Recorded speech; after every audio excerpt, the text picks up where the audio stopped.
Hello, Mayhem Makers. I'm Mindy with Quilting Mayhem. Welcome back to another Summer Sampler 2022 block tutorial. We are working on week 6, which is the variable star. This one, once again, I tried to keep these pretty simple so those of you that are beginners can learn and follow along without really struggling. But this one does have what I would say kind of multiple pieces and parts. We are going to do the flying geese. We did that last week, so if you've already done block 5, that'll be easy. The other one that this block is made of is what's called a square in the square, which is the center.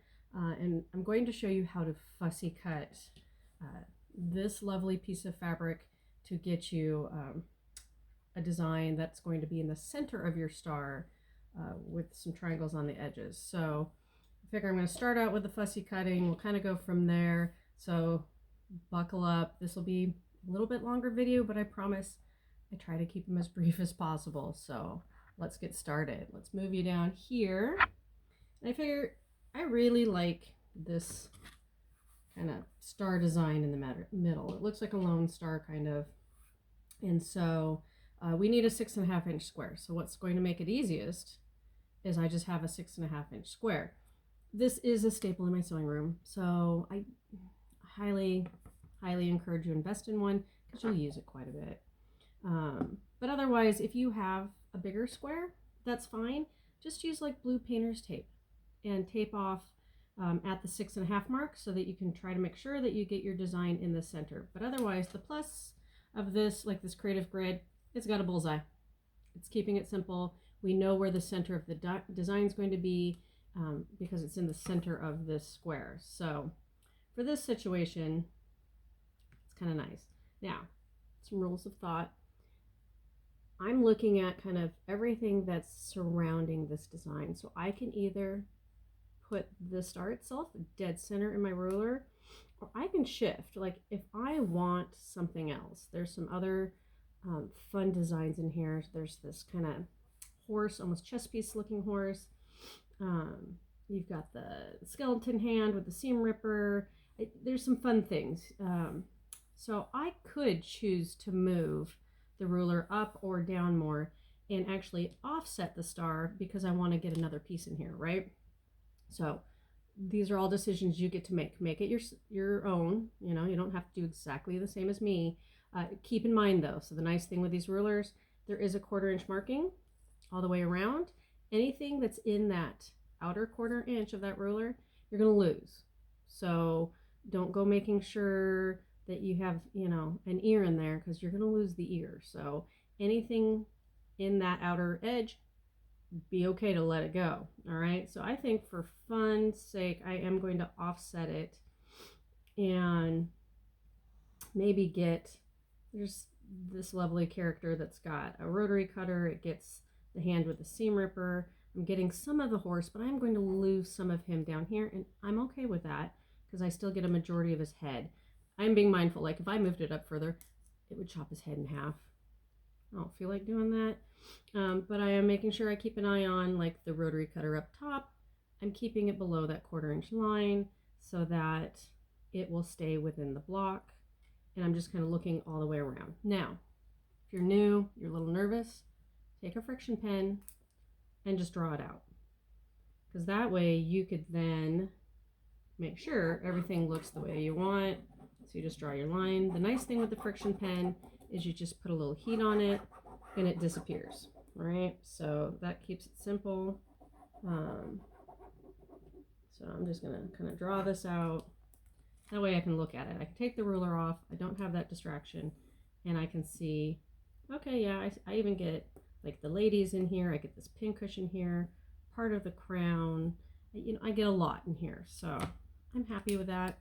So I'm going to just put my ruler back and also keep in mind that you want whatever your design is, you do want it straight across and up and down because even though the block in the end looks like it's on point, that's kind of an optical illusion because of how the corners are done. And we call those snowball corners to make that square in the square. I will show you how that's done. Now, I'm going to cut 2 sides. And if I can get it to behave in this corner. I'm gonna flip it back. Oh, get that thread. All right.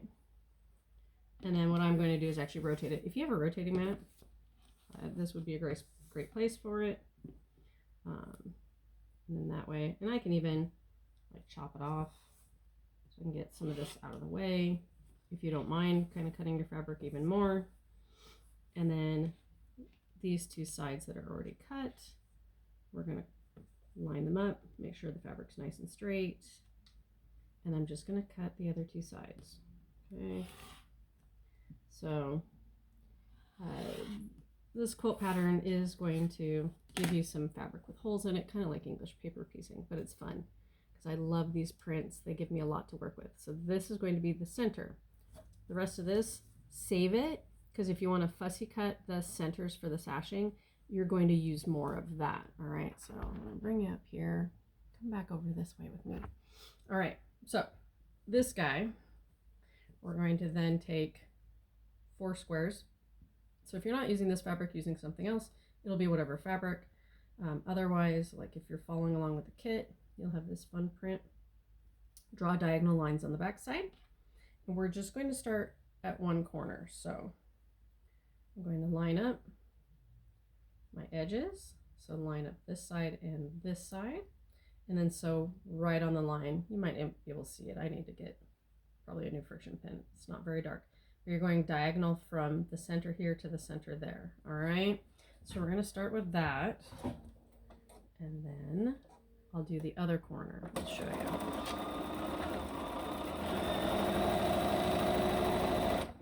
Now this is one of my efficiency things.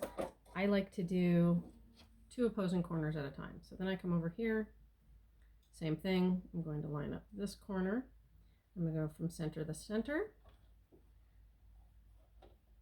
The only reason I don't do, I'll show you, these 2 corners, you can, but because they meet right here right now, I don't like to have that overlap until like this side and that side are done, just for trimming and all that. It just makes a cleaner center point when you're done. So this is just your simple square and a square.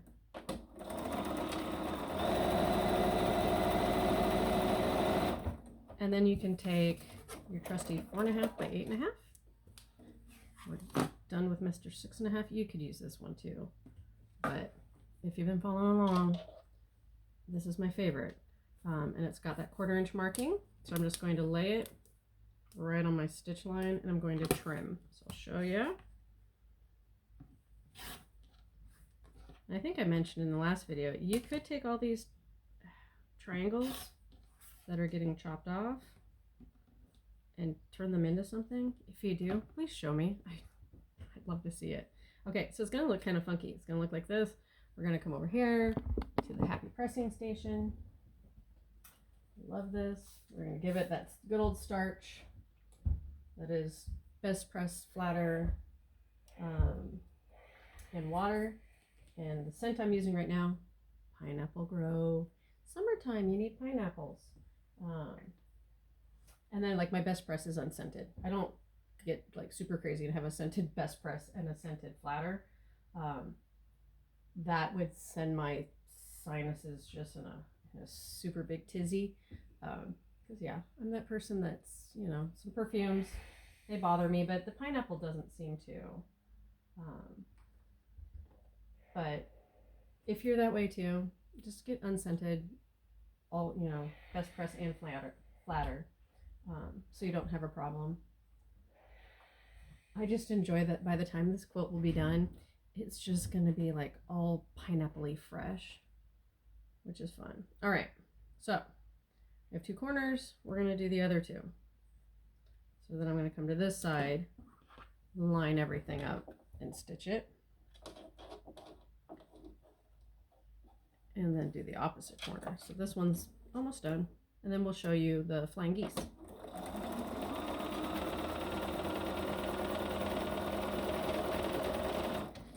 By the time you're done with this quilt, you should be a pro at all these diagonal lines, half squares, flying geese, all that kind of stuff.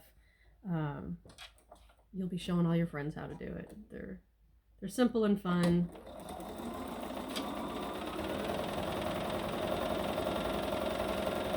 And you can get all kinds of fun designs just with half square triangles and flying geese and square and a square. They can make some really intricate designs depending how you lay everything out. So I'm just trimming again.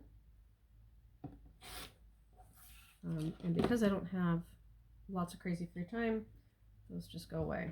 All right, so now it looks like this, you know, almost like a Danish. Okay, I must be hungry. Things are starting to look like food.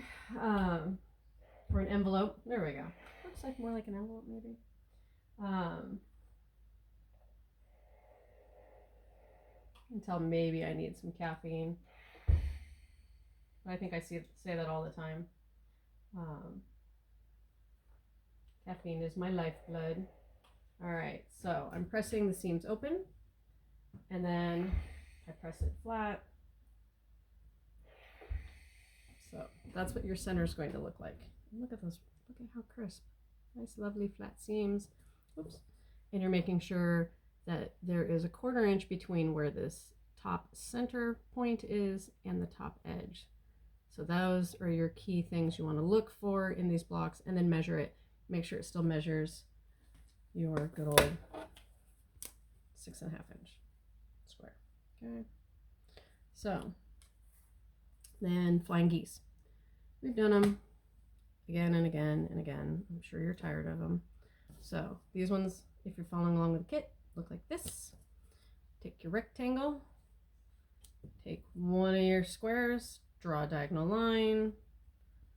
Make sure that as you line that square up, you are going from an outer corner to a center, and then just sew on that line.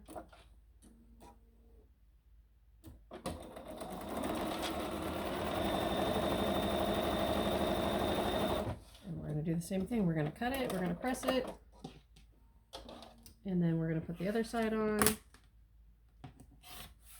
and then we'll get to actually assemble the block. We'll start. So like I said, not a super complicated block, just has a few more pieces and parts.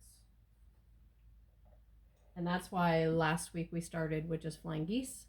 So you got that practice, nice and simple, straightforward. And then we moved you into this week where it's not only flying geese, but then it was the square and the square. So we are kind of trying to skill build. So make sure you don't accidentally do this. It makes a cool block, but not the one you want. So definitely make sure that that diagonal is going from the center out.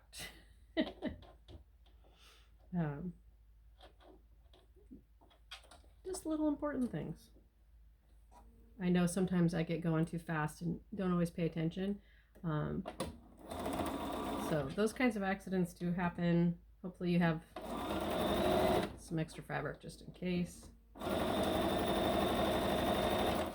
We call those happy accidents. A little Bob Ross in our life. You just save them and put them with, you know, other blocks that maybe turn into some other fun little sampler. All right, so it's like this. Now we're going to press it, trim threads.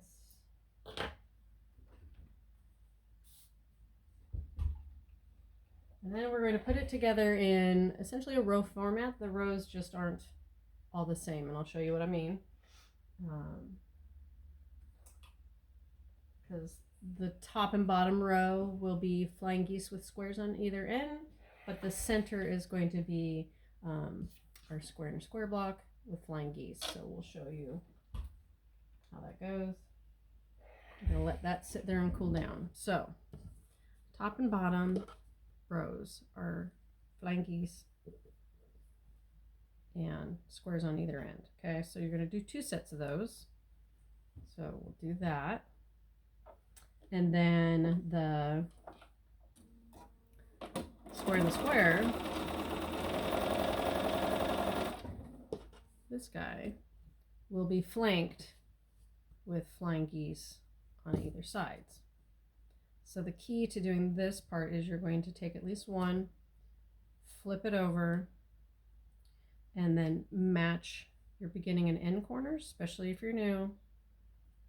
You newbies, I'm gonna beat into you pinning, a lot of pinning to make sure all your edges are nice and straight. So I'm just kind of shifting it a little so that that corner meets up, and then I'm going to give it a nice little give it a little tug so it straightens out. Trim threads because they bug me. And what I can do here, and I don't know how well I can get this in the camera for you guys, is I actually can try to put a pin through, so it's coming through the top of this flying geese. I don't think there's enough background for you. And then I'm going to pin it through the top of the triangle here, and match those there. So those points are going to match nice and even, but it's a little easier for me right now if I just lay it flat and look at it and then pin it. So there's multiple methods to try to make sure that that matches. And then I'm just making sure that all my edges stay straight when I'm here. Making sure that the foot doesn't flip over that seam. Stopping, taking the pin out.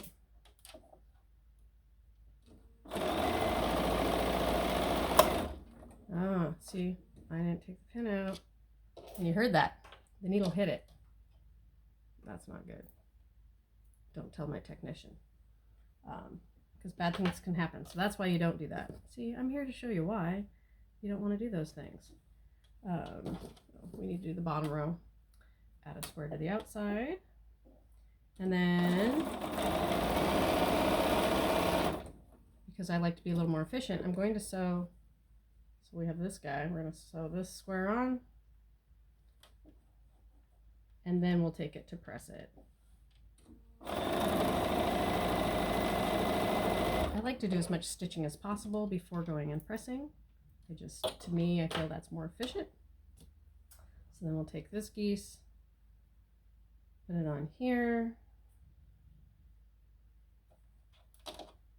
and here, and then match up the center, look at it, pin it, once again, trim those threads that bug you. And I'm just doing 1/4 inch seam, just what we do. Keep those edges nice and straight. Make sure you stop for the pin. Don't get distracted. And then we're going to sew this one on, and then I can press everything. And then it's going to be really easy, because then I can just put the top row to the bottom row, or to the middle row, and then the bottom row. Okay, so take these guys, press them. Nice and flat.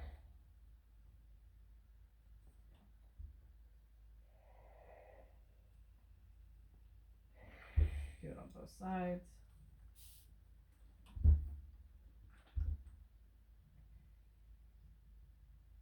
And then press the top. We're almost there, guys, I promise. But you'll see how quick and easy this is.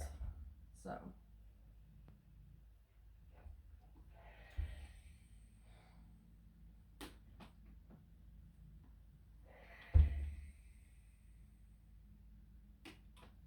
All right.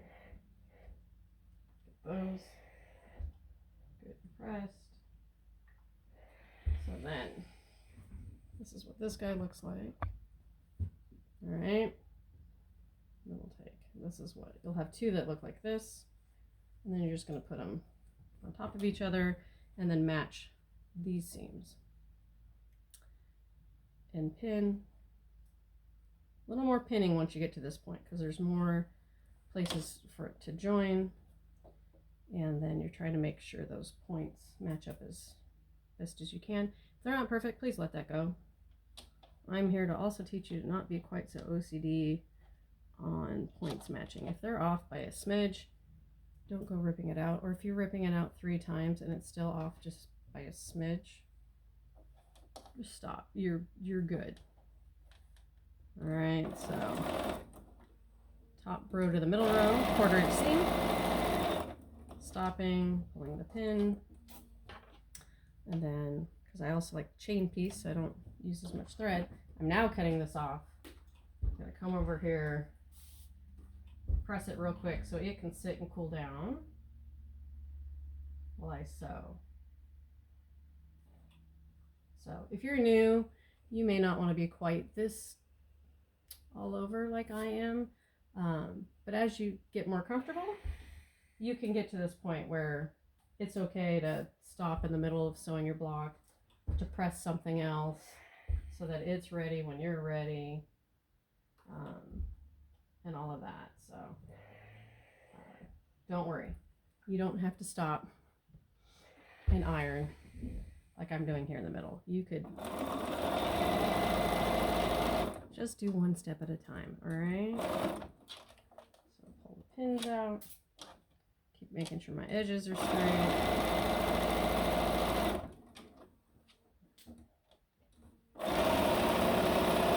At this point, I can't do any more chain piecing, so we're going to cut it.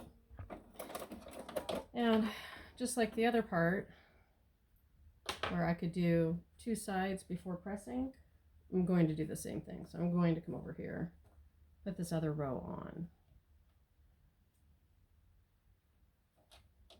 and sew it, and then press. And I will give it a good little final starch. Once the block is all said and done, I do also give it another quick press. So that my blocks, I like them being nice, crisp, firm. I'm matching this beginning corner before I go to the machine. So I'm not necessarily pinning it because I'm right here at the machine and I'm just going to move. So I'm just matching it and moving it. But yeah, I like crisp blocks when I go to put them together. So I just do that little bit of starching once the block's done. And in the end, once you wash the quilt and all that, a lot of that will come back out. So it's really just kind of a temporary hold. So, you know, a hairspray for your block, kind of.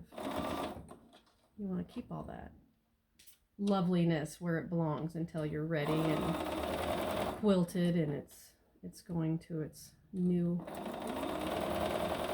family member or to you. Maybe you're using it. All right. Come to the end, cut.